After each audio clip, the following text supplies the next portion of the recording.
Ce matin, on part de Kyoto pour se rendre à Osaka en train. Il faut compter une demi-heure et 5 € par personne. On y découvre notre nouveau logement situé en plein cœur de la ville. Il est traditionnel, on y dort sur des futons, donc qui sont ces matelas posés au sol. Et franchement, c'est agréable, on est très bien dormi. On commençait à avoir faim et ça tombe bien, juste à côté du logement, il y avait un marché couvert qui propose plein de stands de street food. L'occasion de tester du bœuf de Kobe. Je vais la savourer. Ça a l'air très chaud. C'est bon.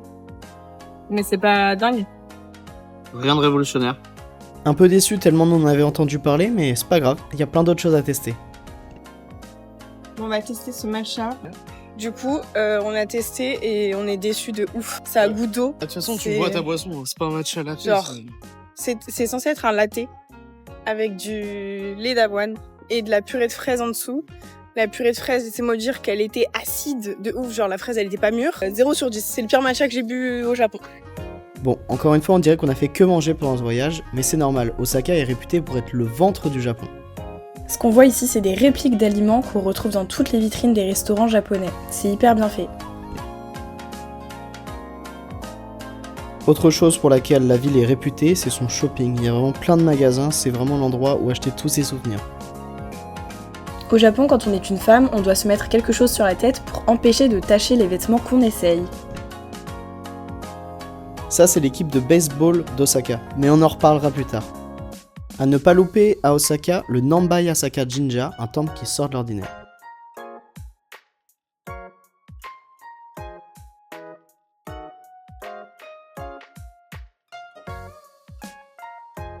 Donc là, on est dans un shop de souvenirs. Donc là, il y a des trucs Ghibli.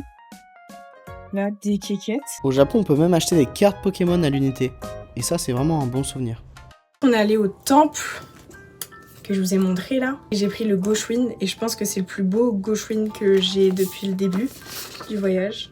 Il est comme ça. Les Goshuin, c'est des sortes de calligraphie avec des tampons qu'on peut faire à chaque temple qu'on visite. C'est souvent... c'est toujours payant en fait. Je dirais que c'est entre 300 yens et 1000. Par exemple, lui je l'ai payé 1000, mais il y a du détail. Et soit ils vous l'écrivent directement dans le carnet, donc ça je trouve que c'est les meilleurs. En fait, on a remarqué qu'il y en a beaucoup, si ce n'est la moitié en vrai des temples qu'on a fait, qui donnent des feuilles, mais soit une feuille pour une page et c'est un Goshuin assez classique, soit des feuilles sur 2 pages comme ça, mais en général ceux-là ils sont plus chers. Ça se fait dans un carnet Goshuin uniquement. Le mien j'ai acheté au temple Meiji Jingu parce que c'était le premier que je faisais. Un truc que je kiffe trop faire et je pense que c'est un super souvenir pour se rappeler à chaque fois du voyage, des temples qu'on a visités. On va aller explorer Dotonbori, globalement voir un peu la vie de nuit de Osaka parce qu'apparemment c'est le point fort de cette ville. Et déjà je tiens à dire que Osaka j'aime beaucoup. Moins culturel, on va dire, il y a beaucoup moins de temples et tout. Les gens ont l'air un peu moins discrets, un peu moins timides. Après, on n'a pas vu d'énormes différences non plus. Donc voilà.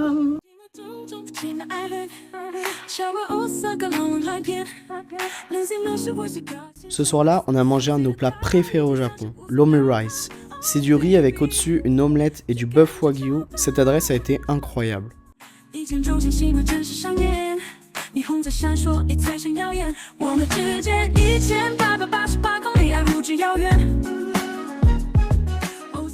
Au Japon, ils ont un magasin avec une grande roue dans le magasin. C'est genre leur action, hein.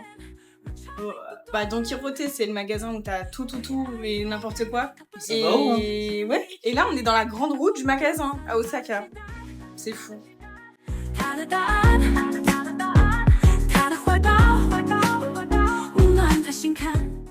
En fait, les gars, on pensait pas que ça allait si haut. C'est effrayant. On est au niveau des plus grands gratte-ciel. Et il y a des petits bruits bizarres. Des bruits de zinzin. Mais ça va aller, on va sortir vivant de tout ça. Au Japon. On a survécu et on a pu une nouvelle fois dévaliser Don Quirote, donc c'est une espèce de fourre-tout où on peut retrouver tous les articles japonais à bas prix. On longe ensuite le canal pour découvrir Dotonbori. C'est vraiment le centre d'Osaka, on va pouvoir retrouver toutes les grandes boutiques, mais surtout la star du quartier, le coureur Glico. Cette pub est là depuis 1935 et c'est devenu iconique. Petit tips pour la vue, il faut aller dans le H&M en face au premier étage, il n'y a personne. On se rend ensuite à Jigo parce qu'on a une revanche à prendre. Pour ceux qui se rappellent, dans l'épisode 1, à notre arrivée à Tokyo, on avait dépensé un peu plus de 20 € pour essayer de l'attraper et on n'avait pas réussi. On était vraiment dégoûtés, mais on a décidé de retenter.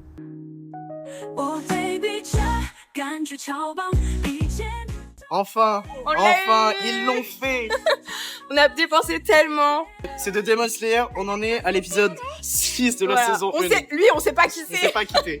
Mais on a demandé au gars qui travaille ici, en fait, il nous aide, il Bah nous oui. explique comment les choper et il les repositionne un peu. Et en vrai, il nous a grave aidé. Ouais, c'est un bon.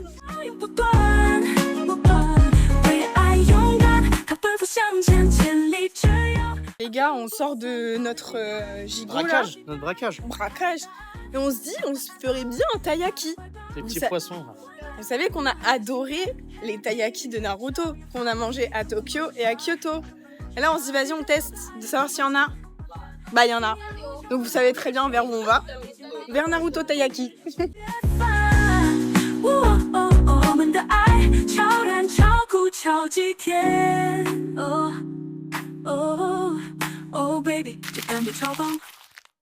Pour se réveiller, on prend un petit déjeuner dans un café traditionnel juste en bas de chez nous. Vraiment, il y avait que des locaux et ça coûtait pas cher du tout. Et c'est sous la pluie qu'on se dirige vers le second symbole de la ville, le château d'Osaka. C'était pas ce qu'on a préféré, mais c'est un lieu emblématique qu'il fallait qu'on fasse.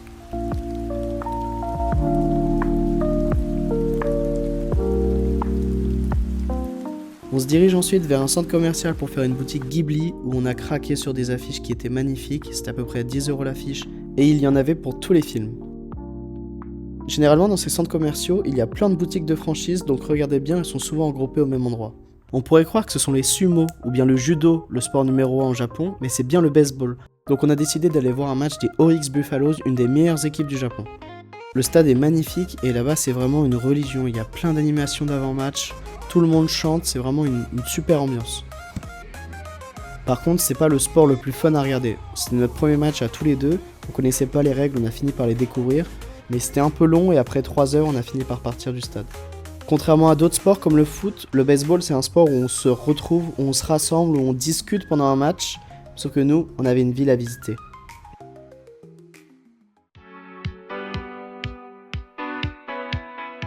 Direction Amerikamura, un quartier où on va vraiment sentir l'influence des États-Unis, notamment avec un nombre de fripes incalculable.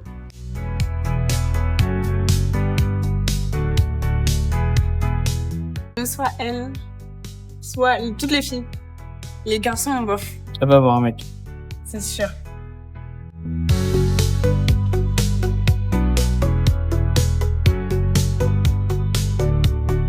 Round 2. Cette fois, ce sera une fille. Et j'espère que ce sera la personnage principale, c'est-à-dire elle.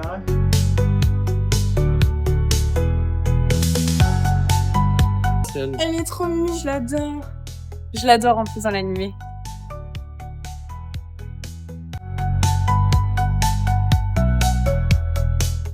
J'abandonne. Et comme ça faisait longtemps, on a décidé d'aller manger un petit bout, donc on s'est retrouvé autour d'Okonomiyaki, mais c'était pas les meilleurs et c'était un peu cher.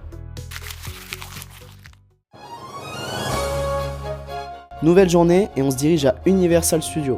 Il faut savoir qu'on s'est levé super tôt le matin parce qu'à 4h il y avait le Barça qui s'est malheureusement fait éliminer contre l'Inter de Milan. Mais de toute façon il fallait arriver tôt au parc parce qu'on n'avait pas encore d'accès pour le Nintendo World et donc c'est les premiers arrivés, premiers servis. Il a fallu courir dès l'ouverture. Et regardez, il y avait du monde. On y est, après 10 minutes de sprint, on est parmi les premiers à rentrer dans le Nintendo World et là c'est vraiment magnifique. C'est super bien fait, super bien entretenu, on se croirait vraiment dans le jeu. Bon, ok, on ressemble pas trop à des persos, mais l'attraction est cool, c'est comme une course d'un Mario Kart.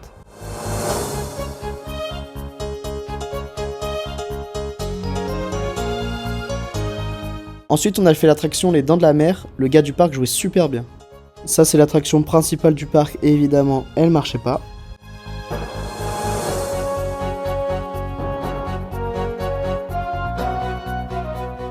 On a fait Jurassic Park The Ride. On Incroyable. s'attendait à un truc chill. Et en vrai, c'était trop bien. On a eu grave peur. C'est vrai.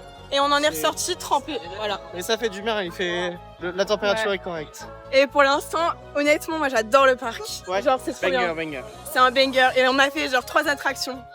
Et il y a vraiment pas tant de monde que ça. Genre là, par Après, exemple. elle a des actions dans la boîte, donc prenez. Non, c'est pas vrai. Donc là, il y a un gars qui a reconnu que j'étais joueur du PSG, donc ça fait toujours plaisir, donc je signe quelques autographes et on enchaîne avec le Minion Park.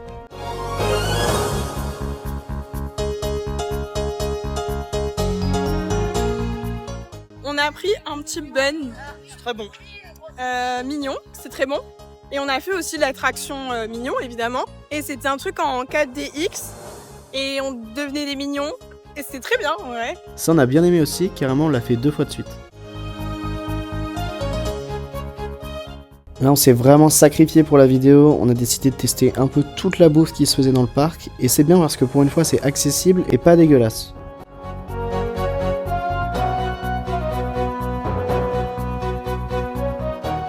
On sort de Hollywood Ride. Hollywood Ride. C'était genre mon attraction préférée Vraiment sympa. de tous les temps. Bien réfléchi, douce. Vraiment. Sensation. Et on pouvait choisir la musique qu'on avait en fond sonore et Parmi 5...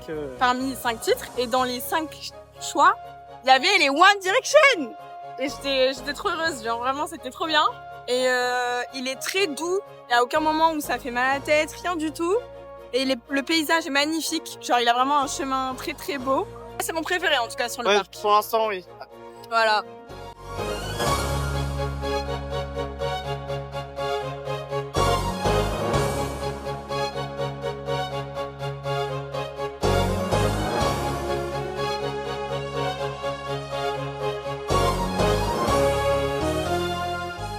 Ça, c'est l'attraction qui nous a trempé tout à l'heure, et on comprend un peu mieux pourquoi. Et pour les incultes qui n'ont pas encore reconnu la musique, on se dirige vers le land Harry Potter. C'est trop bien fait, les boutiques, elles reprennent l'univers, les objets de la série, la République...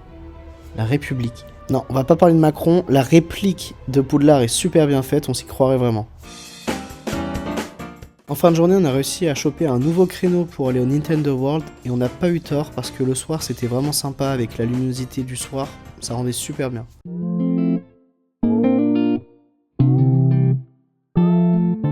Avec ce magnifique fond, Waouh.